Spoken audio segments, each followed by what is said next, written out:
Science is the great antidote to the poison of enthusiasm and superstition. Hi, I'm Juliette Sellgren, and this is my podcast, The Great Antidote. Named for Adam Smith, brought to you by Liberty Fund.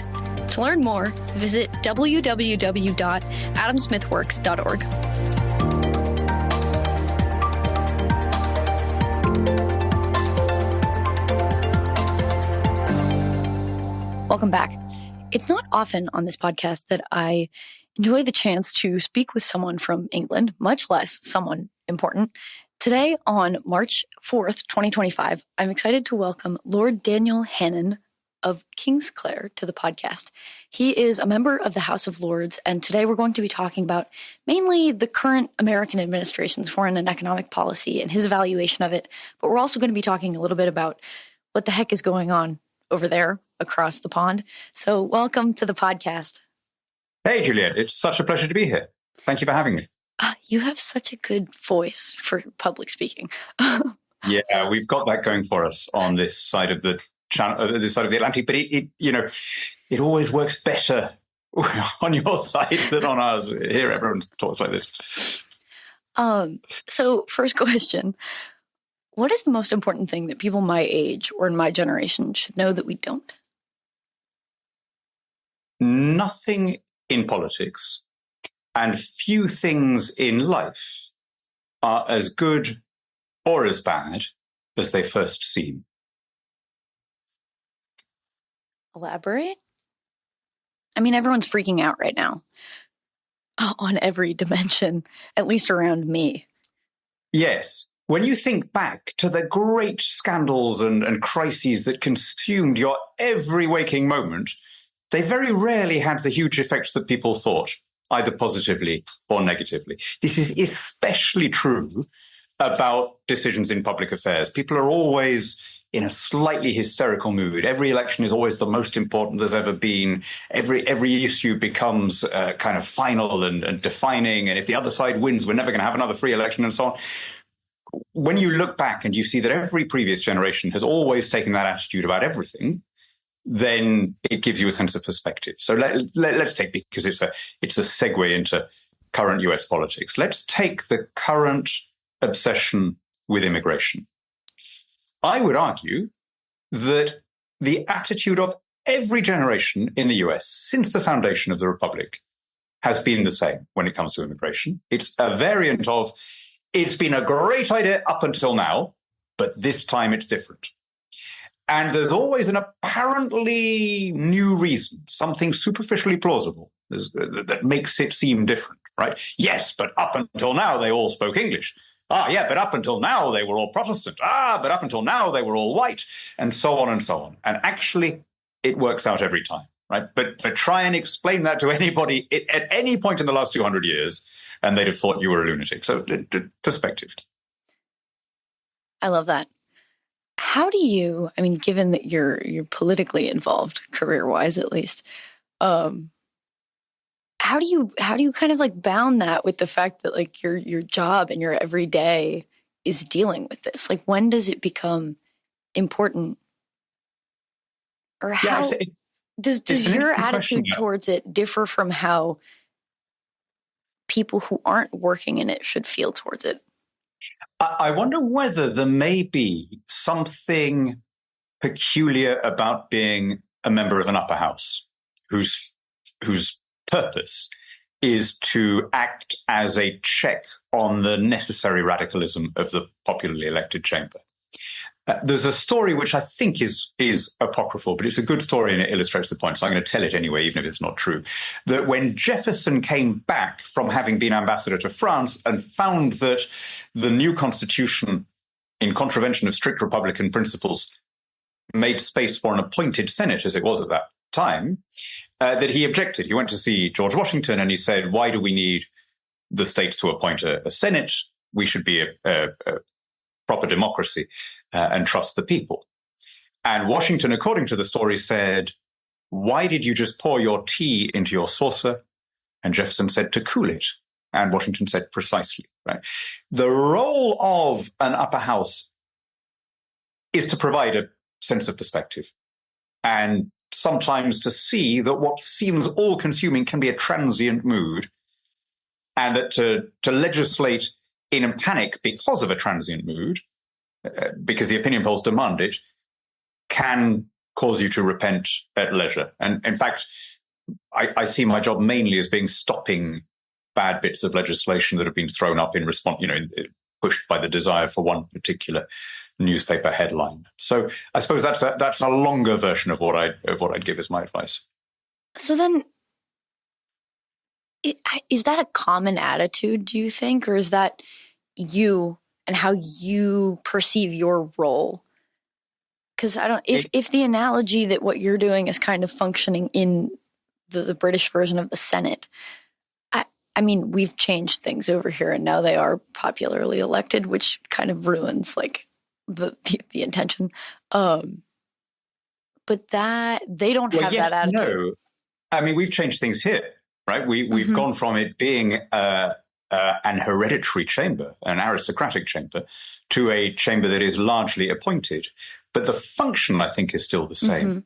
Edmund Burke had a nice metaphor. I mean, Edmund Burke could be a terrible creep when he was sucking up to his patrons, but he nonetheless, I think, was right about this. He wrote to one of his aristocratic patrons. He said, "A family like yours needs to think long term. That's kind of your function." And he said, "You are like the mighty oak trees, and the rest of us shelter under your shade." And now, obviously, as I say, it's a creepy way of putting it, but the point that somebody needs to take a long-term view, I think that really is important. And almost all bad laws come, there's a terrible moral panic because some child has been killed, or because there's been a school shooting, or because there's some upsurge in immigration, or some whatever moral panic of the moment. And you're then stuck for years with terrible, inappropriate, disproportionate legislation, which there's a lovely phrase that a friend of mine, a journalist colleague of mine who's no longer with us, used. He used to say, it's using a sledgehammer to miss a nut. Right? It's laws that have all these unintended consequences, but fail to have the intended consequence. I will give you, plucking the example at random. We are at the moment here debating creating a regulator for football, for what you would call soccer. The Premier League has worked extremely well without any regulation since the middle of the 19th century, entirely driven by the worst kind of cheap populism and wanting to show that you're on the side of the fans and against these nasty owners who can do what they like to the clubs. We're going to end up lumbering ourselves with something which I guarantee will make things worse. No elected politician can say that without some blowback. It's a little bit easier for us. We don't need to worry about elections. We can say, this is not going to work. Don't do it. I've never heard anyone, and I don't think an American would call Edmund Burke a creep. So I'm glad there's someone. Well, don't get me wrong. I think Edmund Burke he was a really great man, and I'm a huge fan. But he was still, at the end of the day, a client of one powerful patron after another, and you read him through that lens. Yeah, no one, whether you like him or you hate him, I've never heard anything such a creative description. Okay. You want me to really, really shock? While we're on the subject of great men who could be creepy, John Locke, when he drew up the Constitution of the Carolinas. Now, John Locke really is a great man. I mean, as Burke, right? I mean, one more conservative, one more radical, but really, really great men within the Anglophone sort of Whig tradition. Really towering figures who deserve their reputation. But on the day that John Locke was drawing up the Constitution for the Carolinas, he was having a really bad day. In contradiction to everything else he wrote for his entire career, he envisaged this hereditary landed aristocracy full of landgraves and caziques and things. And it's so at odds with the Lockean theory of original compact and government by consent that you're left with the only possible explanation, which is that at the end of the day, he was making a living. And when his patron said, we want an aristocratic constitution for the Carolinas, he said, yeah, sure, there you go. So, even Shakespeare, even Homer nods, as Alexander Pope says. Everyone is allowed a bad day. Even Shakespeare has bad days. True. That's also good advice. Full of good advice. So just to get this clear before we kind of move on, because again, uninformed American semi-voter sometimes, in the House of Lords, you're appointed but not elected. Yeah. So who are you appointed by?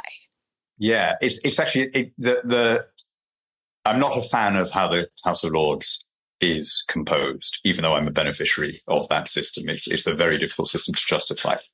The House of Lords used to be, as I say, the hereditary. It was you sat here by right, because you inherited your title from your father. You were the Duke or the Earl or whatever of wherever.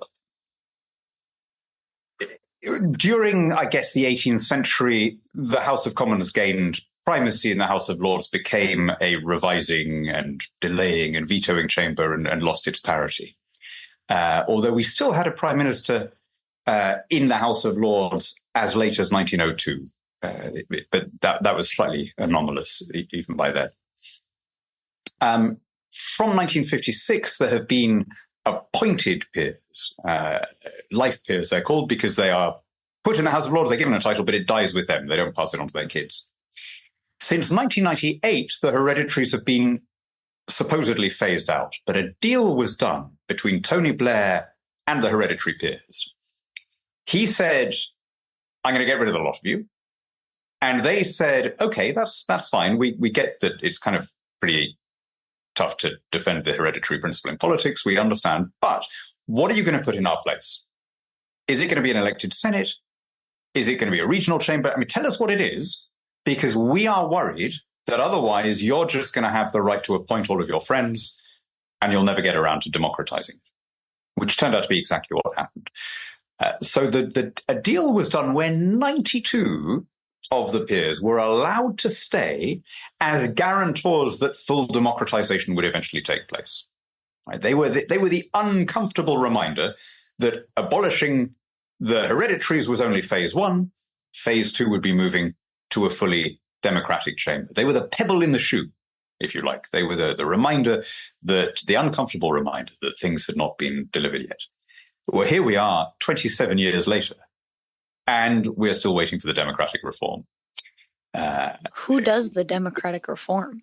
Well, I mean, there are different ways of doing this. Different countries do it. We could do it like your Senate. We could have some combination of election and regional representation or appointment. I mean, you could there's a million ideas. You could have selection by lottery, like a jury. You could have, but who's in charge of election by a different method? Who's in charge of making that change, though? Because if it's you, I don't know if you'd. That's another good question. Your job, so at the moment, what we've got is the worst of all worlds, it seems to me. You've got, other than these 92, who at least, they're like elected by the other hereditaries, right? So they are elected by a very, very small electorate, but at least they've got some kind of mandate from someone. The rest of us, like I was appointed by Boris. The rest of us are here because a prime minister has said, why don't you do this? And if this were happening in, Venezuela, we'd all say this is the most shocking, anti-democratic, farce of a system. Because we're used to it here, we don't see how outrageous it is. But who would decide? Well, ultimately, actually, Parliament, the House of Commons would decide, which means that the Prime Minister of the day decides, which is, again, a quite shocking thing. So the reason I was talking to you about those 92 is that today we are going to be debating the removal of those 92. Oh, wow. The government is, I think, in violation of the deal that was done in 1998, is tapping the pebble from the shoe without moving to the democratic reform, which I think is scandalous. They are then giving themselves the right to nominate whomever they like. Now, I think that is the worst possible way. If you think about it, what is the primary function of the legislature? It's to hold the executive to account. I'm always having to explain this to my colleagues here. The function of either chamber of parliament is not to pass legislation. In fact, calling people legislators, it gives them a really, really bad idea of what their job is. Right? It's not to take part in debates. It's not to sit on committees. It's not even really to represent your constituents. All of those are like side issues. The primary function, the only reason that you are here elementally and indispensably, is to act as a check on the government to ensure that it doesn't exceed its powers. So to have one of our two legislative houses appointed by the executive is the worst imaginable outcome, it seems to me. And I'm afraid we're moving in that direction. Of course, prime ministers love having this patronage power. And I realize this must sound strange to somebody in a normal country with a normal written constitution. It would be extraordinary if Donald Trump could just remove a quarter of the members of the Senate, or if the new coalition government in Germany could say we're moving from an appointed Bundesrat to a democratically elected one, or if Macron decided to change how the senators, in every one of those cases, there'd be a constitutional process to go through, right? Mm-hmm. Here, ultimately, it's just a vote in the House of Commons. So the strength and the weakness of our system is parliamentary sovereignty. In one way, it's very good. You don't have a constitutional court or any other tribunal second-guessing democracy and telling you what to do. It puts the responsibility directly with the people. But it does mean on these occasions that in practice you have huge powers concentrated in the hands of whoever is the prime minister at the time. But even you would think that, I guess, going off of that then in the American system, the legislature would do something. I'm not my best up to date on everything that is going on, but it seems like there's been much criticism recently about the lack of doing things that's been happening. And also about the expanding powers of the executive here. So if it's happening anyways, if that move is happening anyways, then I don't know, like, what do you make of that? That kind of seems like regardless that first power of all, I'm strongly in favor of lack of doing things, right? The stupidest criticism of Trump is exactly the same, although it comes from the other side, as the stupidest criticism of Obama, namely he's spending too much time on the golf course. I mean, I want all politicians to spend as much time as possible on golf courses or wherever, right? They should be legislating as rarely as possible. It should be an absolute last resort rather than being the first thing they do because they're chasing some headline. There's a lovely line which I came across quite recently in Don Quixote, in Cervantes' Don Quixote, where Sancho Panza, the sidekick, is asked, who is your ideal governor? And he says, whoever is at home with a broken leg. Right? and I think there's a lot of truth in that. The capacity, actually, as Burke said, the capacity of governments to do harm is almost limitless, although their power to do good is very limited. And he was spot on about that, as about most things. So I'm all in favor of that. But I think you're right. There has been an expanding role of the presidency. I mean, at least since Teddy Roosevelt, I'd have thought, or at the very least since Wilson in the US. Yeah. I think if the founders had been able to travel forward in time to the end of the 19th century, they'd have still basically recognized the Constitution. If they'd come back, during Cleveland's presidency or something, they'd have recognized its elements. If they'd come back in the 1930s, they would have been utterly bewildered by what was going on. So I think that is a problem. And you see it. I mean, I think they knew what they were doing when they put Congress in Article 1 and the presidency in Article 2, right? I mean, that wasn't an accident. And I think that is a huge challenge. And when I look at the cheerleading from conservatives for executive power wielded by their side, the way in which people who all the time that I knew them in the 90s and early 2000s were basically limited government Reaganites who said the ideal is for the state to do less, but who are now taking this Trumpy line that, no, we want to use maximum coercive state power as long as it's turned against people we don't like. I think that is a really alarming tendency, and it never ends well. Well, so I guess when you first started responding to this, I was thinking, well, like, if it's been around, which I think you're right, it has been, since basically like the Wilson Roosevelt days, then it is kind of, we're always freaking out about it, but it's always there. But also this kind of use of power specifically seems kind of new, at least not Woodrow Wilson old. And so how do you get something where it's like, we think that every single move is the definitive final like world-shaking, problematic or good move, no matter what you think about it. But at the same time, there are changes. It's a very good question.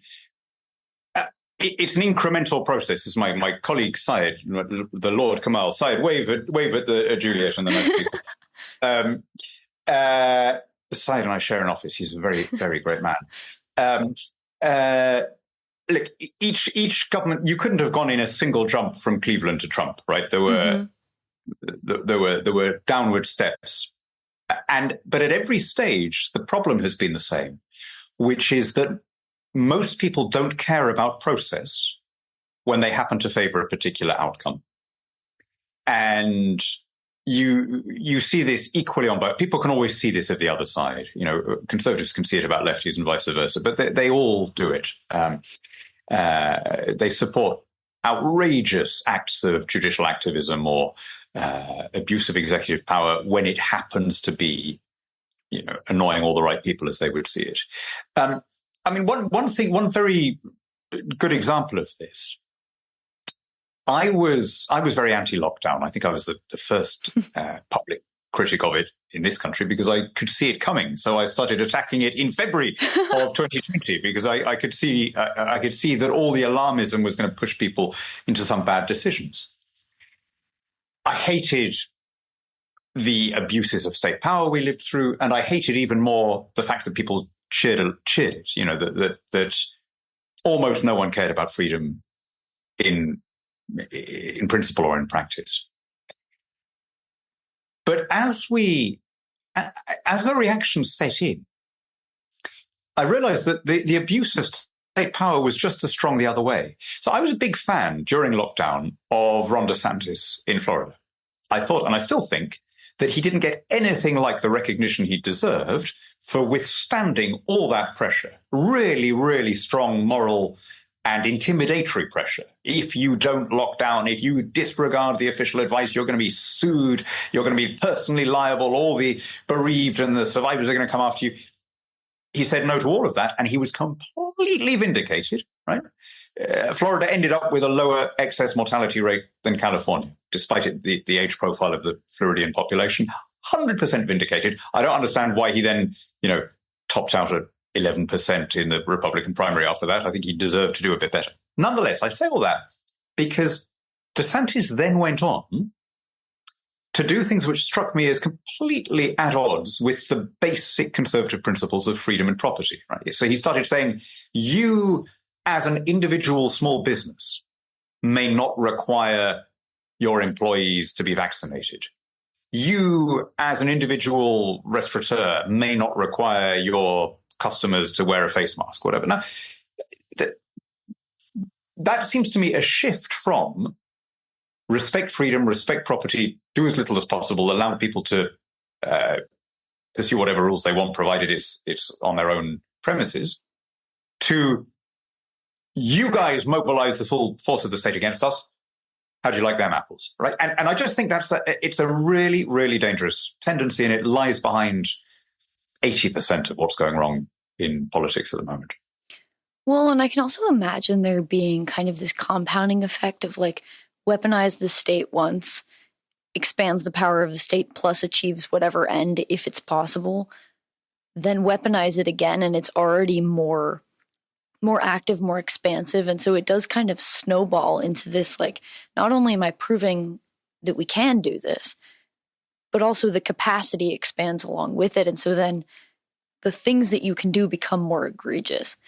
Or even the size, I'm thinking of like one of those video games where you have like one of those huge like pickaxe type things. Like the size of the thing like levels up.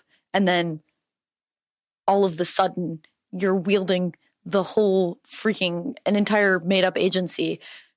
Well, the pickaxe grows during moments of crisis, like the pandemic or a war, right? I mean, the correlation of tax hikes and wars is extraordinary because you can really picture it as a series of steps that are then followed by plateaus. That things never return afterwards, or at least not to where they were. The state is always very reluctant to return the powers that it had seized on a supposedly contingent basis. So we saw this I mean, we were in the Second World War for a very long time. We had 6 years of full mobilization. I don't think we've ever really recovered from it. We had, all these supposedly emergency measures turned out to be anything but. We had rationing until 1954. We had identity cards until 1952. We had full conscription until 1960. And then when you look at the economic measures that were put in place, supposedly on an emergency basis in 1940, we had them until the 80s. It was only under Margaret Thatcher that we got rid of them. And I can see a similar thing post-lockdown. It's not just that people are prepared to put up with a bigger state. It's that they're actively demanding one, because the emergency, or at least the perceived emergency, the perceived collective threat, changed the chemistry of their brains, and it does to everybody, and change the relationship between government and people. And so I'm afraid we are in a more authoritarian age generally.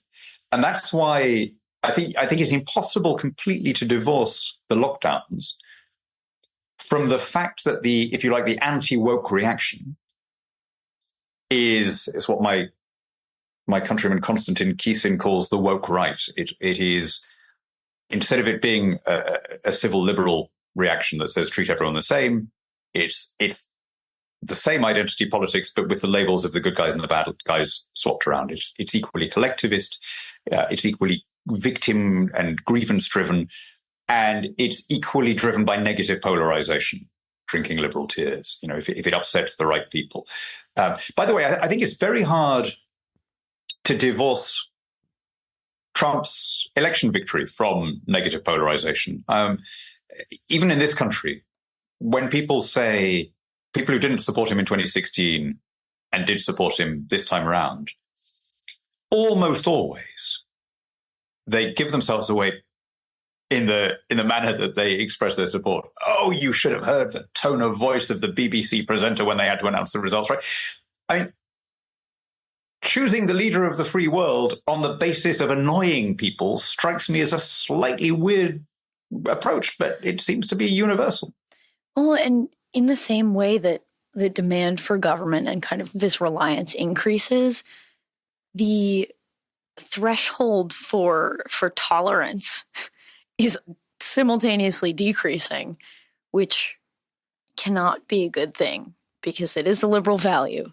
And so how do you have liberalism and freedom prevailing if one of the most important pillars of that is also just diminishing, not in writing, right? The writing hasn't changed, but the way that we talk about it and the way that we act and the way we respond to it is changing.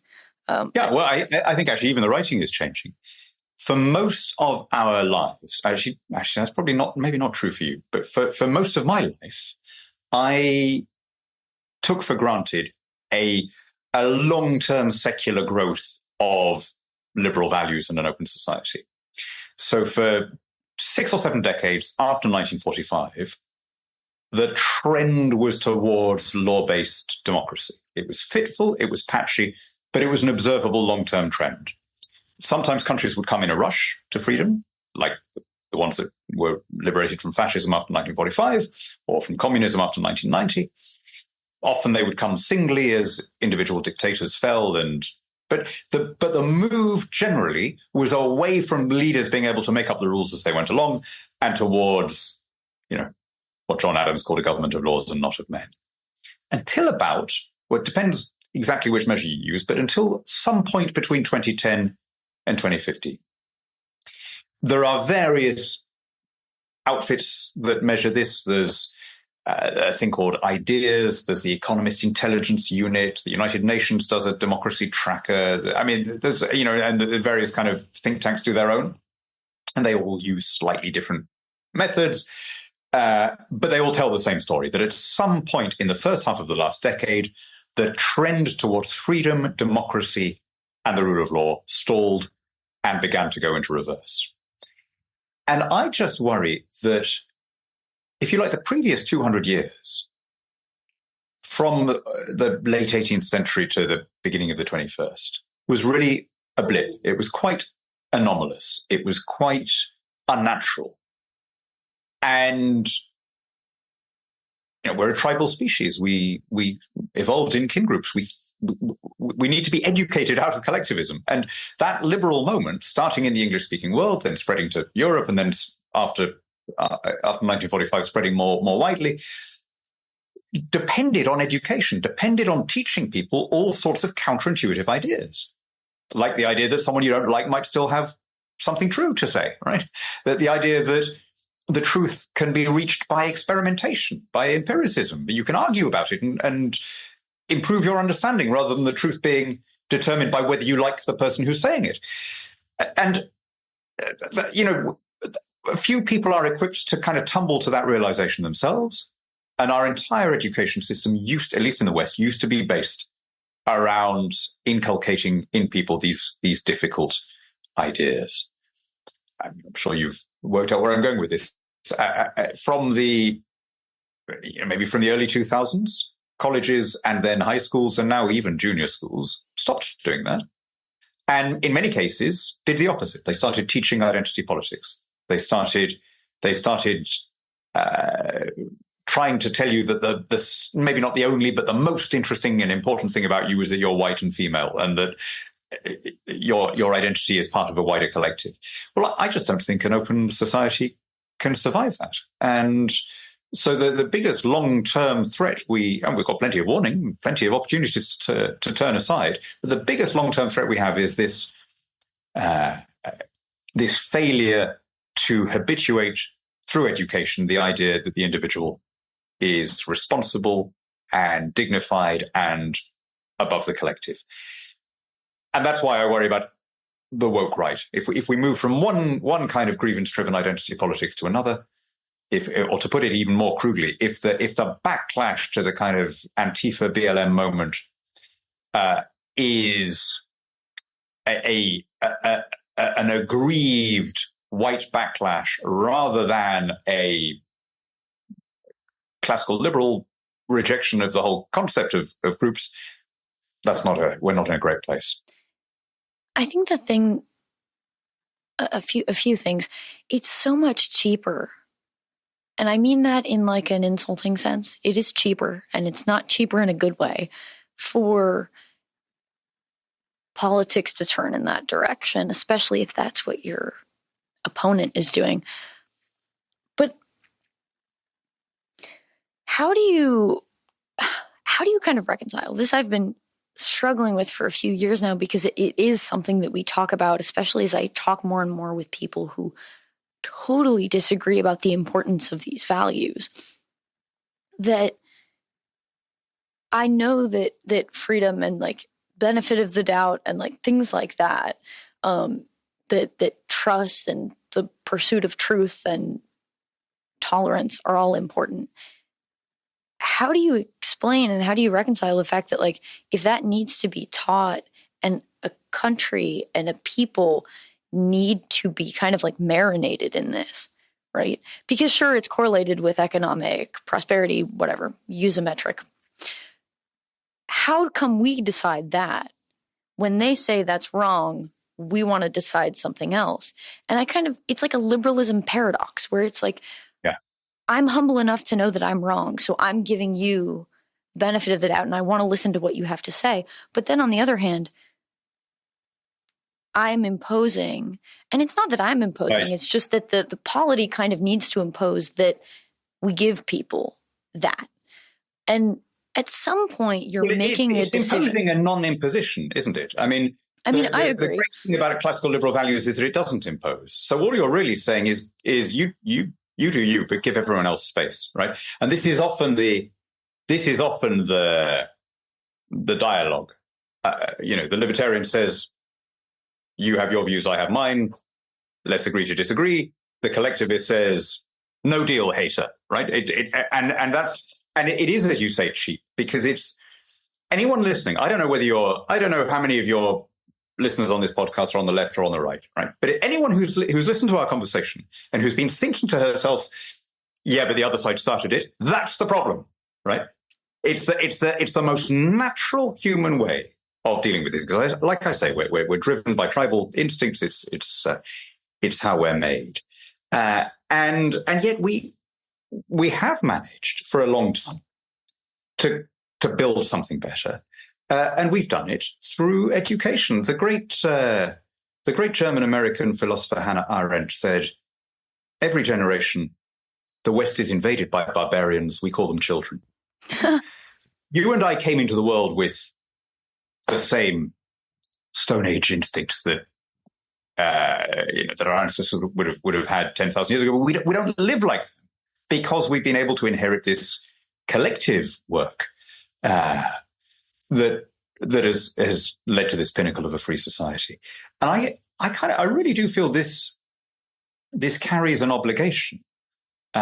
We inherit these good things on a repairing lease, right? It's our duty to look at the civility, the institute. I mean, the university that you're speaking to me from, right? That was not the work of one generation. You are, and everyone there with you is inheriting the collective work, the accumulated work, the accretions of generation after generation. I think that carries with it a commensurate responsibility to hand it on in an improved condition to the people who come next. And I think most people for the last couple of hundred years have understood that. It's why alumni give money to their old institutions, right? On some level, we get that. But if the ruling ideology becomes fundamentally hostile to that whole way of thinking, oh no, this was an institution built by a slaver, it's disgraceful, we're gonna smash up in one generation more precious things than we can imagine.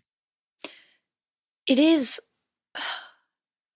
in speaking of how it incrementally kind of like turned towards where we are now, it is even more of a difficult incremental uphill battle to go back, because I think it has to do with personal responsibility, right?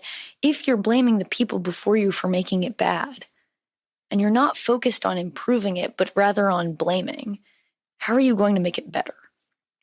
Right. And so, look, one thing we can do, one thing that we should do is police our own side. Call out, aggressive and dishonest campaigning from people who are broadly seen as being on our side. And it's the hardest thing in politics. It makes you so unpopular because people just can't understand why you're doing it. And like I say, most people are results driven and reason backwards from their preferred outcome. But if we don't do that, then we end up in a very bad place. Let me give you one example, right, of how this happens in a catastrophic way. As you say, today is the 4th of March. Today is therefore the day that the US tariffs on Canada, Mexico, and China have come into effect. We say tariffs on China, Mexico, and Canada, but we're not being accurate. They are taxes on American consumers, and any incidental advantage to selected and politically connected American producers will be wiped out by the overall damage to the US economy, because when prices go up, Americans have less money to spend on everything else, which means that everyone else loses a bit. It's an idea that is counterintuitive to some people, but that is uncontroversial among economists. Now, here's the thing. Despite kind of every grown-up understanding that, Canada and Mexico are having to retaliate. In other words, America has dropped rocks in her harbors. We're going to retaliate by dropping rocks in our harbors, right? If you guys want to harm yourselves, we're going to harm our consumers, right? And why do they do that? Because the tribal instinct for retaliation overwhelms any reason, any rational consideration of what's actually in your economic interest. And that's how these things spiral so quickly out of control. And again, we need to patrol our own side on this. I literally just came from the chamber making an intervention saying we, the UK, are in trade talks with the US, which is great.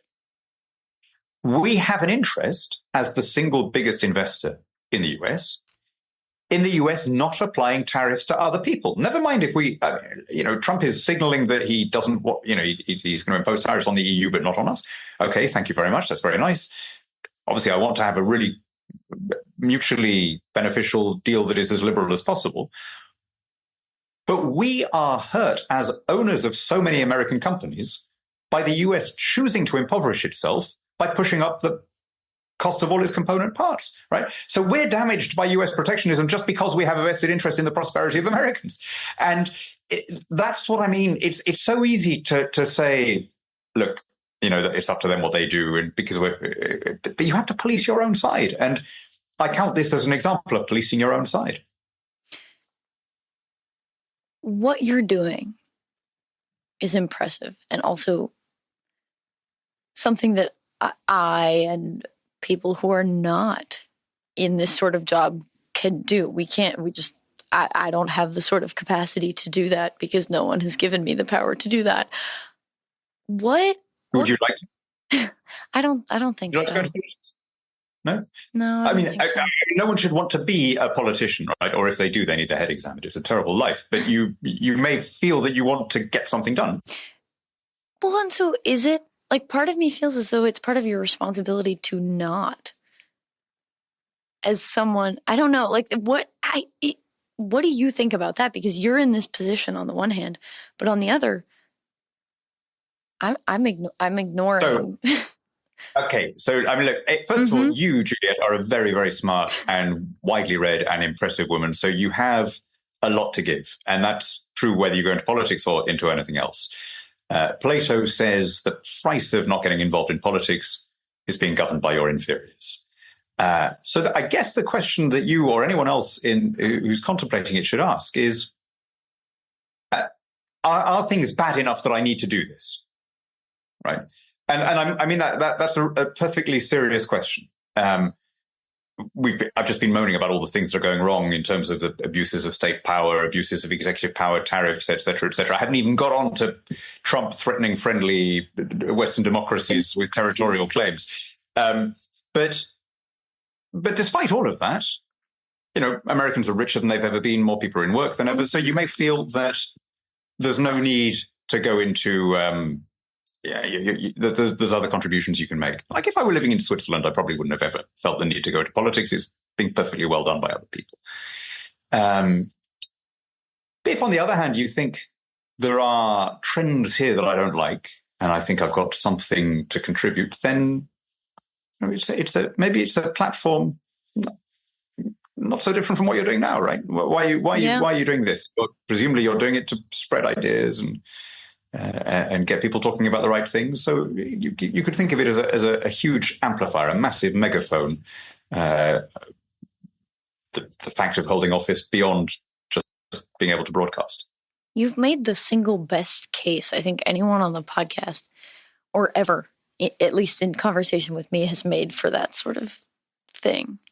Because especially like classical liberal values and all, everyone's like, no, like politics is one thing, but most of your life should be lived doing other things. And yet,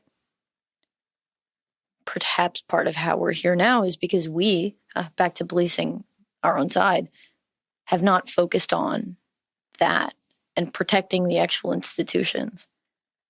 Yeah. And by the way, politics is never your whole life any more than, being a lawyer or a doctor or a vet or whatever, right? I mean, I was having a furious argument just before I went on air about which is the best restaurant in Lima. We have the same broad range of interest. Okay, maybe that one's a slightly eccentric one, but we have the same range of interests outside our field of life our field of work that anyone else has, right? It's not like it's not like you're giving up your personality. You're the same.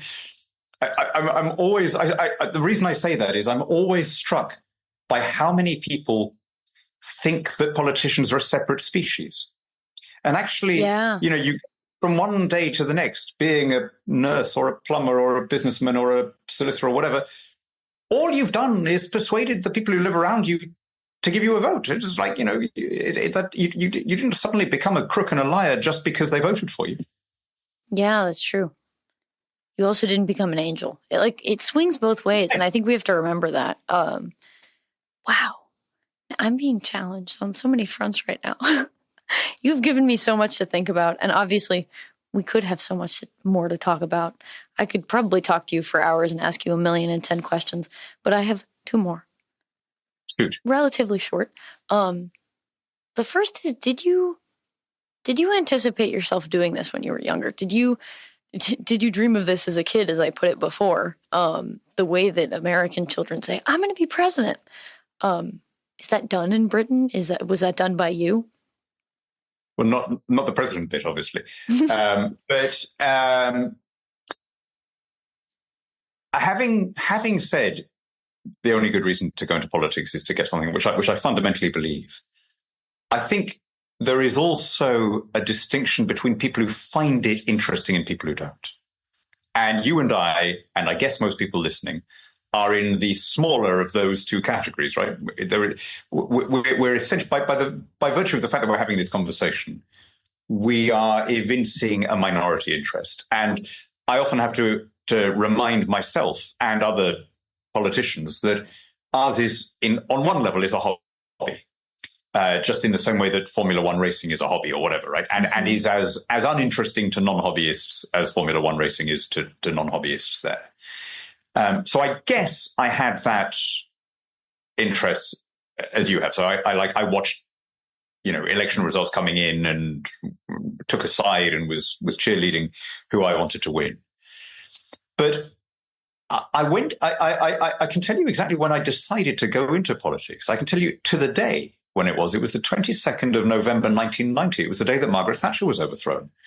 And up until then, I suppose I was very spoiled growing up in the 80s. Things were, in political terms, getting better and better. And looking back, I now see what I couldn't see then, which is that this was a really exceptional moment. And maybe the best moment we've had in living memory as a country politically. We were doing all the right things, winning all the right arguments, coming back as a country, getting richer, etc. When she was kicked out, I was really shaken. I was 18 years old, and I was absolutely. It took me a while just to get my head around the fact that her own members of parliament had kicked out this incredibly successful leader after 3 election victories. And that I think was when I decided to get involved. And I was particularly focused on the European issue. It's often forgotten that the trigger, I don't say the whole reason, but the trigger for getting rid of Margaret Thatcher was her opposition to the euro. Yes, there were other things going on. Yes, she wouldn't have fallen had that been the only thing. She was unpopular already for other reasons. But in 1990, the EU leaders ambushed her with this plan for a single currency, and it was like a signal to the domestic resistance to rise against her. It was horribly coordinated, and it was very visible at the time. And I mean, what an extraordinary thing that this greatest of our prime ministers was booted out over not wanting to join the euro. I mean, for God's sake, who called that one correctly, right? And that was the thing. So I then became very, very focused on the European issue. And just after the 22nd of November 1990, I set up a organisation at my university called the Oxford Campaign for an Independent Britain, which was the beginning of the campaign for what later came to be called Brexit. It then took me a quarter of a century to get there, but we got there. We took on all the main parties, all the big corporates, all the foreign governments, Obama telling us that we'd be at the back of the queue for a trade deal and all this, and we won. And so I don't regret that at all. It was a much longer game than I'd ever thought I'd have to play.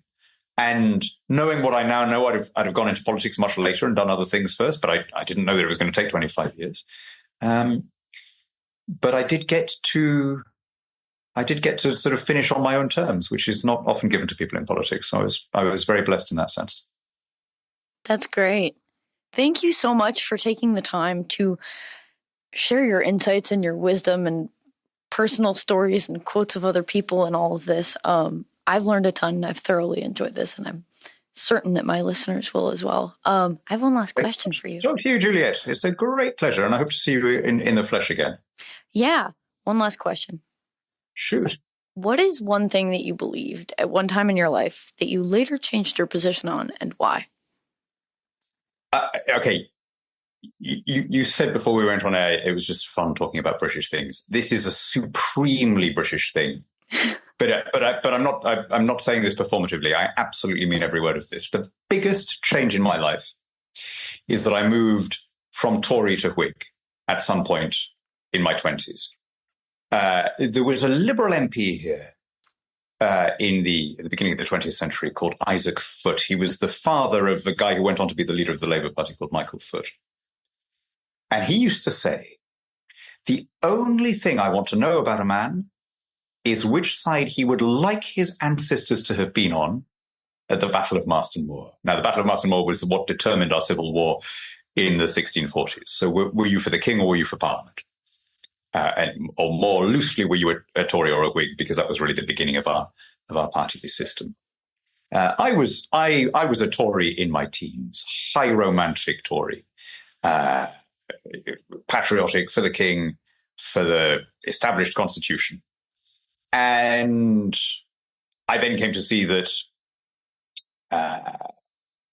the worst thing that could have happened to England and then to Scotland and Ireland would have been if that war had ended differently, we would have joined the general European move towards monarchical absolutism, and all the things that we take for granted that make life modern and comfortable and rational would have been at the whim of an autocrat.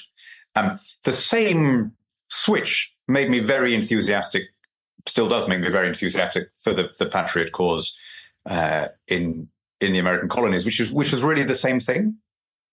If I can bore your listeners with one book recommendation, which I just thought was absolutely fascinating. There was a book written, I think, in the late 90s, quite a long time ago now, by a Reagan era official called Kevin Phillips, who's a historian. And the book is called The Cousins' Wars.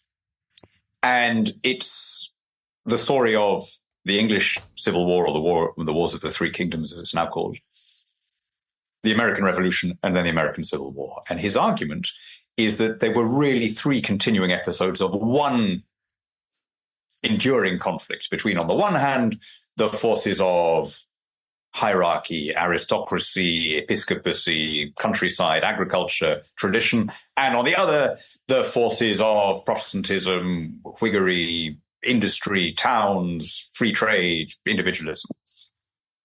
I think he's slightly pushing it when he tries to make the argument about the American Civil War. But about the other two, skeptical as I was when I first read it, it was utterly convincing. The biggest predictor of whether you were a patriot or a loyalist in the 1760s and 70s was not where you went to church or where you lived or how much you earned, but which side your ancestors had been on in the English Civil War and its local variants. People at the time saw it very, very clearly in those terms. And I changed my mind. I think there is a beauty and a poetry to the Tory tradition, but it is a beauty that is a sentiment we can indulge because it lost. Had we been subjected to what a Stuart victory would have meant, the whole modern world might not have come into being in the way that it did. So that was the single biggest issue I changed my mind over. And it matters way, way more than changing your mind over gun control or nuclear weapons or something, because it's fundamentally about what kind of person you are. I love that. What is the name of the book? The Cousins' Wars. Oh, yes. The Cousins' Wars. It's a great book. Also, along those lines, probably the best academic book from a layman's perspective is a wonderful book by a man called David Hackett Fisher called Albion's Seed, which is about which groups of Americans were descended from people from different parts of the British Isles and how they carried their folk ways and their politics with them. This is one of the things that becomes almost impossible to resist once you've read a few of these books, is you realize the cultural continuum of the English-speaking democracies. This is not obvious to people in them at the time. It's very obvious to people outside. It's very obvious to Germans or Italians or whatever that Britain and Australia and the US have things in common. A lot of my American friends push back when I suggest this and bracket us with Europe. I've never known an American who's lived here and still thinks that, if I can put it that way.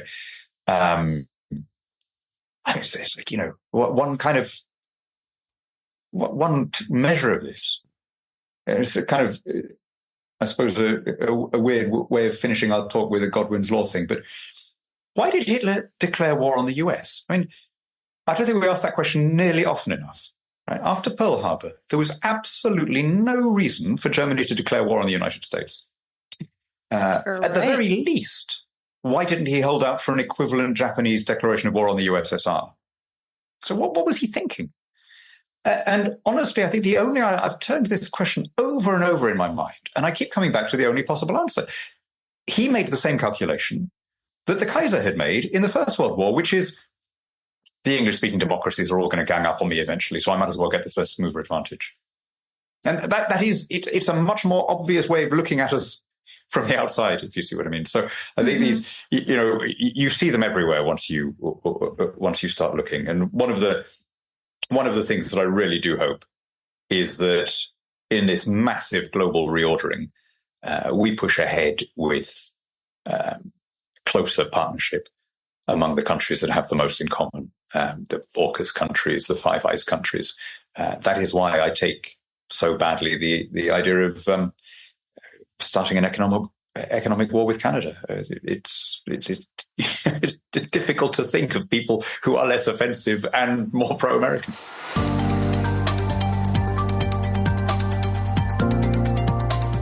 Once again, I'd like to thank my guests for their time and insight. I'd also like to thank you for listening to the Great Antidote podcast. It means a lot. The Great Antidote is sound engineered by Rich Goyette. If you have any questions, any guests, or topic recommendations, please feel free to reach out to me at greatantidote@libertyfund.org. Thank you.